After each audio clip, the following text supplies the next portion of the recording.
MP, Rajasthan, Madhya Pradesh और छत्तीसगढ़ में चुनावी प्रचार लगातार जारी है। बीजेपी के दिग्गजों की चुनावी जनसभाएं जारी हैं। पीएम मोदी एमपी के कई जगहों पर चुनावी रैलियों को संबोधित करने पहुंचे और वहीं कांग्रेस भी पूरे दमखम से लगी हुई है। सपा बसपा भी कोई कसर नहीं छोड़ रही है।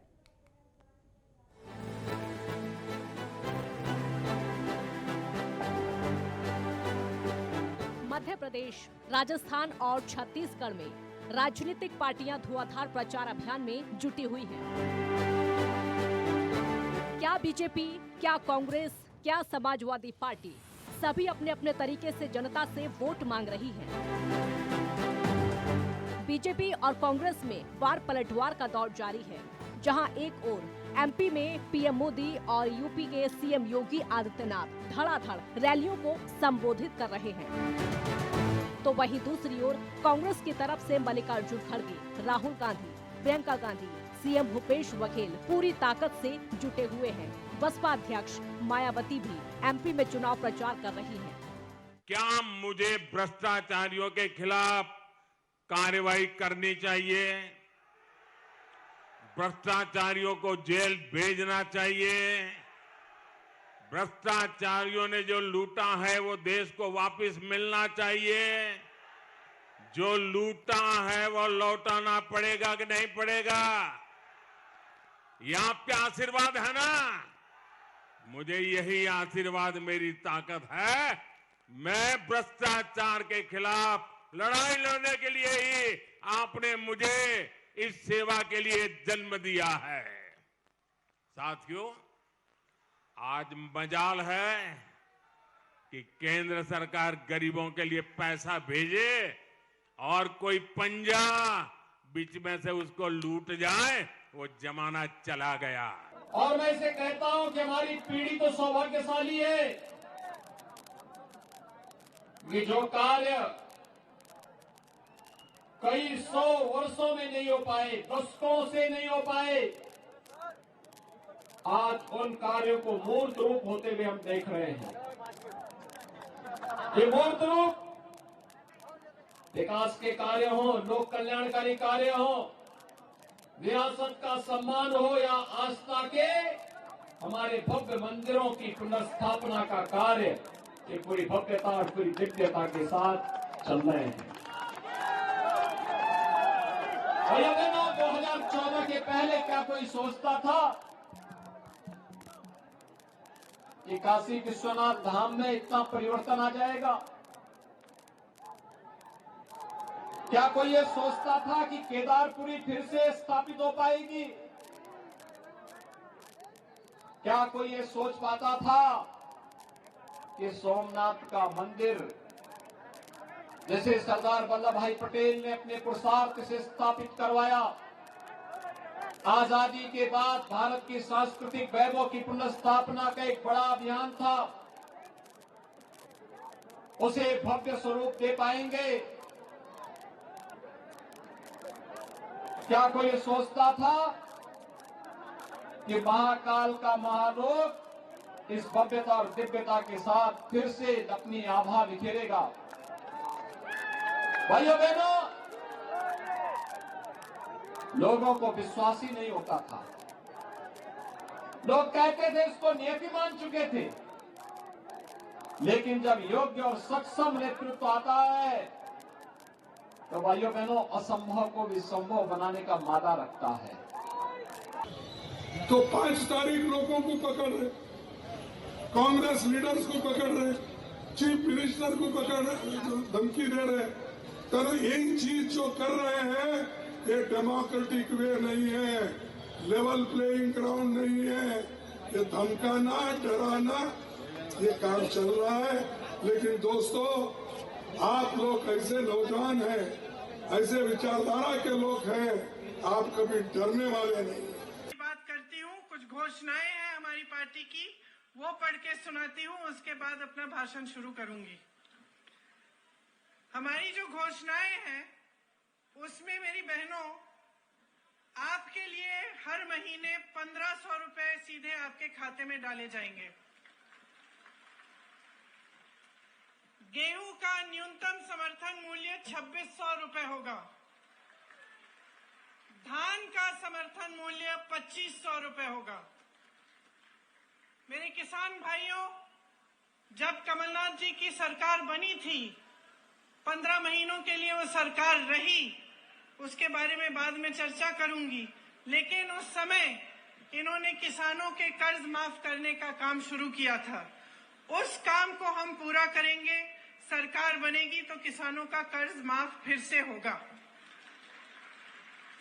100 यूनिट बिजली बिल आपको माफ होगी और 200 यूनिट बिजली बिल आधी मतलब हाफ की जाएगी। पुरानी पेंशन मध्य प्रदेश में लागू होगी। गैस का जो सिलेंडर है वो आपको 500 रुपए में दिया जाएगा। कि दो लोगों के बीच में राजनीति चल रही है, कभी बीजेपी, कभी कांग्रेस तो कभी बीजेपी। मैं आप लोगों से कहना चाहता हूं, जिन जिन प्रदेशों में किसानों की ताकत, गरीबों की ताकत, पिछड़े, दलित, आदिवासियों की ताकत एक हो गई है, वहां भारतीय जनता पार्टी का सफाया हो गया, कांग्रेस पार्टी का सफाया हो गया। कांग्रेस पार्टी तो दूर, अब तो भारतीय जनता पार्टी भी कह रही है कि अगर हमारी परिस्थितियां बनी तो हम भी जाति जनगणना करा देंगे।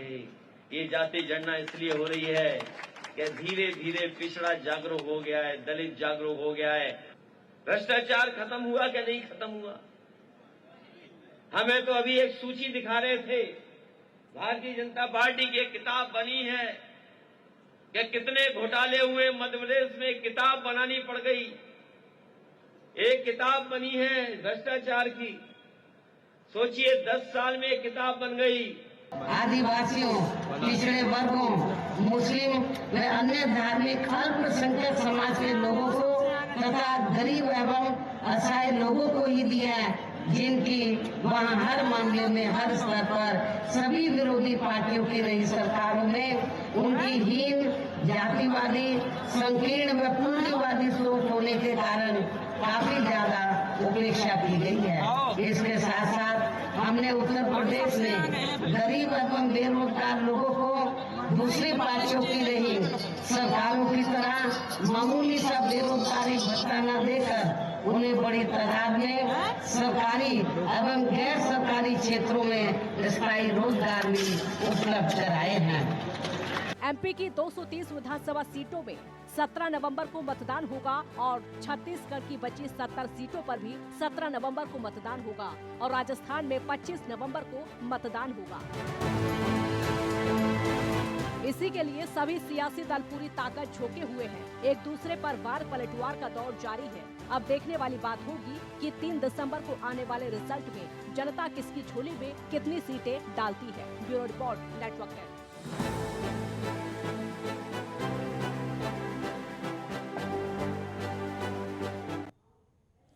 गृह मंत्री अमित शाह कल छत्तीसगढ़ के दौरे पर रहेंगे। इस दौरान अमित शाह कई विधानसभाओं में ताबड़तोड़ रैलियां करेंगे। दोपहर 12 बजे जशपुर विधानसभा से जनसभा करेंगे। उसके बाद 1:30 बजे जशपुर में रथ सभा करेंगे और कुनकुरी, चंद्रपुर और रायगढ़ विधानसभाओं में अमित शाह जनसभाएं और रोड शो करेंगे। गृह मंत्री अमित शाह का छत्तीसगढ़ का दौरा कल दोपहर तकरीबन 12 बजे जशपुर विधानसभा में जनसभा करेंगे और 1:30 बजे जशपुर में रथ सभा होगी। दोपहर तकरीबन 3 बजे कुनकुरी विधानसभा में जनसभा को संबोधित करेंगे। सहकारिता मंत्रालय के पहले केंद्रीय मंत्री जी, राष्ट्र की दशा दिशा बदल कर रख देने वाले रणनीतिकार जो हमारे बीच सहकारिता मंत्रालय के मध्य प्रदेश के उमरिया में बीजेपी प्रदेश अध्यक्ष विष्णु दत्त शर्मा बीजेपी कार्यालय का उद्घाटन करने पहुंचे। उद्घाटन से पहले विधिवत पूजा पाठ किया और वहीं विष्णु दत्त शर्मा ने कार्यकर्ता सम्मेलन को संबोधित किया। उन्होंने दावा किया कि मध्य प्रदेश में प्रचंड बहुमत के साथ बीजेपी की सरकार बन रही है।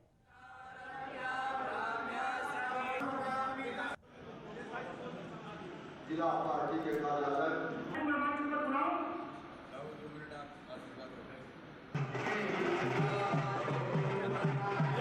उमरिया कार्यालय का हमारा उद्घाटन हुआ है। मैं सभी कार्यकर्ताओं को बधाई देता हूं, बहुत बहुत शुभकामनाएं। ये उमरिया जिले के लिए काम का बड़ा केंद्र बनेगा और कार्यालय आज के समय के अनुकूल जो आवश्यकताएं, नई तकनीक से युक्त और संगठन काम की जरूरत है। माननीय अमित शाह जी ने, माननीय नड्डा जी ने हर जिले में कार्यालय भारतीय जनता पार्टी का बने, ये हमारा संकल्प था। आज उमरिया जिले ने संकल्प पूरा किया है। मैं उमरिया जिले के जिलाध्यक्ष भाई दिलीप पांडे जी, उनकी पूरी टीम और भारतीय जनता पार्टी के सभी नेतृत्व को बधाई देता हूँ। एक ब्रेक यहाँ पर रुकेंगे, जल्द लौटेंगे।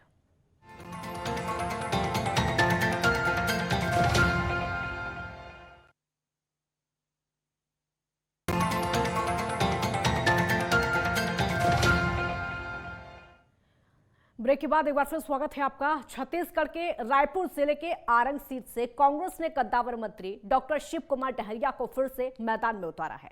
डॉक्टर शिव कुमार डहरिया चुनाव प्रचार में जोर शोर से जुटे हुए हैं। इस दौरान उनसे खास बातचीत की हमारे नेटवर्क 10 संवाददाता ने। देखिए, आरंग विधानसभा के मंत्री शिव कुमार डहरिया जिसके पास आए हम लोग जानते हैं, खास बातचीत करते हैं।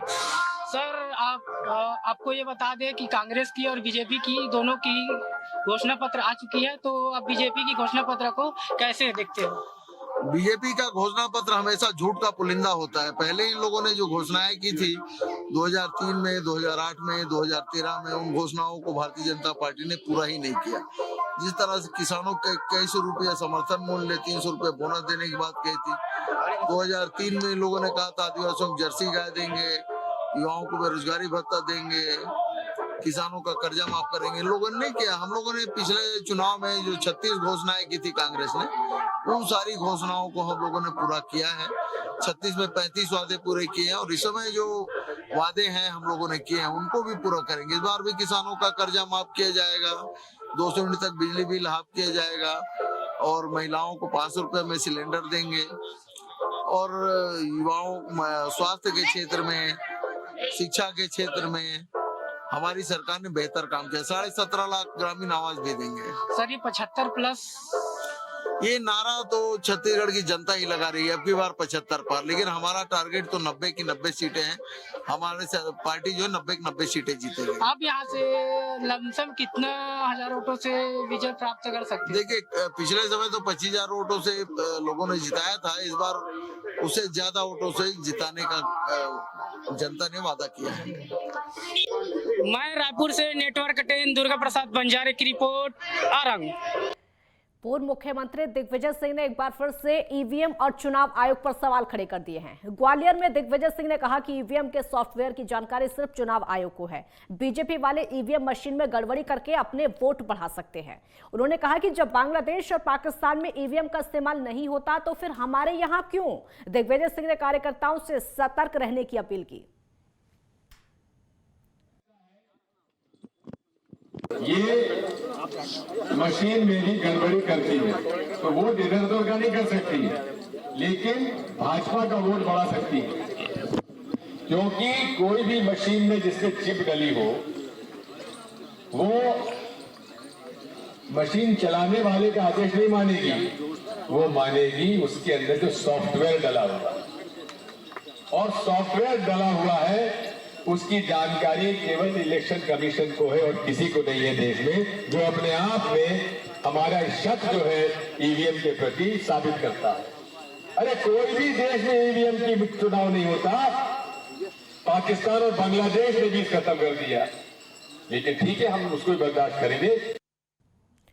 छत्तीसगढ़ के रायपुर में गोरखपुर से बीजेपी के सांसद रवि किशन ने प्रेस कॉन्फ्रेंस की। इस दौरान उन्होंने कांग्रेस पर जमकर हमला बोला। उन्होंने कहा कि कांग्रेस ने 5 साल में छत्तीसगढ़ को उजाड़ने और लूटने का काम किया है। आदिवासी समाज को सारी सुविधाओं से वंचित रखा है। उन्होंने कहा कि इस बार प्रदेश में बीजेपी की सरकार बनते ही हम तुरंत यहां 18 लाख मकान देंगे, 2 लाख में हर घर नल से सीधे जल की उपलब्ध कराएंगे। अपनी पार्टी की कुछ चंद बातों को लेकर छत्तीसगढ़, जहां पर मैंने फिल्मों की शूटिंग भी की है और हमेशा मैं माना हूँ छत्तीसगढ़िया सबसे बढ़िया। और जो भाजपा के कार्यकाल में हमने छत्तीसगढ़ की ग्रोथ देखी, वही ग्रोथ अभी तक रही। लेकिन इस 5 साल में जैसे इस छत्तीसगढ़ को उजाड़ने का प्रयास किया, इसको लूटने का प्रयास किया, यहाँ भ्रष्टाचार की चरम सीमा रही। केंद्र के हमारे मोदी जी की सारी योजनाओं से छत्तीसगढ़िया लोगों को वंचित रखा गया है। यहाँ के आदिवासी समाज या अनुसूचित समाज या गरीब समाज या भोजपुरिया समाज, सभी लोगों को वो सारी सुविधाओं से वंचित रखा गया, क्योंकि सबसे बड़ी सुविधा जो मैं, अगर आप लोग गोरखपुर आएंगे देखेंगे 5 साल में हमने गोरखपुर में डबल इंजन की सरकार ने जो वहां पर किया है, मुझे मोदी जी और कुछ योगी महाराज जी के द्वारा, उनके आशीर्वाद के द्वारा जो वहां पर कार्य हुआ, एक सांसद के रूप में आप लोग आगे कभी देखें। मैं इस वक्त आप लोगों के आशीर्वाद से टॉप 10 सांसदों की लिस्ट में मेरा नाम आता है। छत्तीसगढ़ में विधानसभा चुनाव को लेकर आम आदमी पार्टी ने बदलाव यात्रा निकाली है। इस दौरान बिलासपुर विधानसभा से आप प्रत्याशी उज्ज्वला कराड़े ने कहा कि पार्टी को सभी वर्गों का भरपूर समर्थन मिल रहा है। नेटवर्क 10 संवाददाता ने आप प्रत्याशी उज्ज्वला कराड़े से खास बातचीत की। उन्होंने क्या कुछ कहा, आप भी सुनिए। किस मुद्दों को लेकर चुनाव को लड़ रही हैं और क्या इनकी रणनीति है, किस तरीके से ये इन दोनों राष्ट्रीय पार्टियों को टक्कर दे पाएंगे, आइए बात करते हैं। नमस्कार। ये क्या लगता है, कैसे आप दोनों राष्ट्रीय पार्टी है, किस हिसाब से इनको टक्कर दे पाएंगी, क्या मुद्दे हैं आपके, किस मुद्दों को लेकर आप मैदान में उतरी? चाहे किसी भी वार्ड में चले जाएं, अभी हम कुदरन इलाके में हैं, चाहे चाटीडी में चले जाइए, चाहे इमलीपाड़ा में चले जाइए, मिनी बादा बस्ती में चले जाइए, किसी भी इलाके में साफ पानी का, पीने का पानी नहीं मिल रहा है। अभी यहाँ पे नाले के अंदर से जाते हुए पीने के पानी के पाइप दिखे हैं और मुश्किल से इतने छोटे पतले पतले पाइप है, वो पाइप फूटे हुए भी हैं, तो उसमें कैसे गंदा पानी नहीं जाएगा। तो पीने का साफ पानी तक मुहैया नहीं करवा पाए 20 साल की हमारे 15 साल की बीजेपी की सरकार ने और 5 साल की हमारे कांग्रेस की सरकार ने। तो साफ पानी जो नहीं दे सकी वो क्या हक के लिए करेंगी जनता के। साथ में ही इतना गुंडागर्दी बढ़ी हुई है चाकूपुर के रूप में। ये बिलासपुर हमारा प्यारा बदनाम हो रखा है। अगर हम रोड में जाते हैं, एक जगह अच्छी ढंग की रोड नहीं दिखती है, येलो लाइन पार्किंग तक नहीं है शहर में। तालाब पूरे या तो पाट दिए गए हैं या तो उनको कंडम करके उनको नाले में तब्दील कर दिया गया है। आम आदमी पार्टी सिंपल सीधे साधे 3-4 चीज़ों पे लड़ती है। साफ पीने का पानी, शिक्षा, स्वास्थ्य, रोजगार, ये ऐसे मुद्दे हैं जो हर एक लेवल के लोगों को प्रभावित करते हैं और इससे ग्रसित है। अभी युवाओं को बेरोजगारी भत्ता नहीं चाहिए होता, युवाओं को चाहिए होता है रोजगार। ये थी उज्ज्वला कराड़े जी, आप आदमी पार्टी की प्रत्याशी। अमित संतवानी, नेटवर्क 10 बिलासपुर। छत्तीसगढ़ के जगदलपुर में NH 30 पर भीषण सड़क हादसा हो गया और यहां पर वही गांव के पास में ट्रक और कार की आमने सामने की जोरदार टक्कर हो गई। हादसे में 3 शिक्षकों की मौत हो गई। बताया जा रहा है कि तीनों शिक्षक चुनाव ड्यूटी से लौट रहे थे। हादसे में परिजनों में कोहराम मचा हुआ है।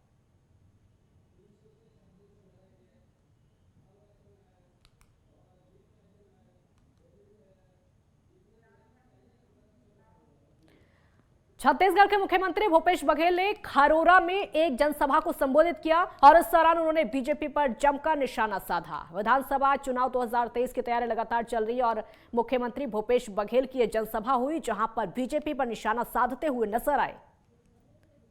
किसान के कर्जा माफ करो तो पेट में पीरा होते।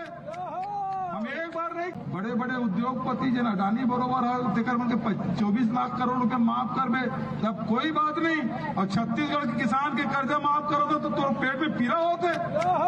हम एक बार नहीं, कई बार माफ करो में कहा है। हमारा अन्नदाता प्रसन्न रहा है, होकर चेहरा में खुशहाली रहा है, होकर धन में संपन्नता है। ये हम चाहते नहीं, हमारे पुरखा मन के सपना। आज महंगाई बढ़े, पेट्रोल डीजल रसोई गैस की कीमत बढ़े, घर चलाना मुश्किल होते। महतारी मन पर 5 योजना। पहली बात, गैस सिलेंडर में 500 रुपये सब्सिडी, जैसे सिलेंडर भरवाए 500 रुपये तुम्हारे खाता में। और भाजपा वाला मन क्या कहा थे, वो उज्ज्वला वाला भला देवो, और दूसरा मन ले बोलन नहीं था। और हम कहा था जैसे सब ऋण माफी, जैसे सब किसान जतका जिन गैस कनेक्शन, चाहे आदमी हो चाहे माई लोगिन हो, वो सब के गैस कनेक्शन में 500 रुपये रिफिलिंग कराया। दूसरा बात, पहले बिजली बिल हाफ योजना चलत रही से, अब हम देखें कि 49 लाख परिवार है जिनके कनेक्शन ले है बिजली के, उनमें 42 लाख परिवार ऐसे जेकर बिजली खपत 200 यूनिट से कमती है। अब हम तय करे हैं सरकार बनी तो 200 यूनिट तक की जिन बिजली खपत करी ओकर घर बोला बिजली बिल पटाया जरूरत नहीं होकर घर बिजली बिल भेजबे नहीं करा। एक ब्रेक यहाँ पर रुकेंगे, जल्द लौटेंगे।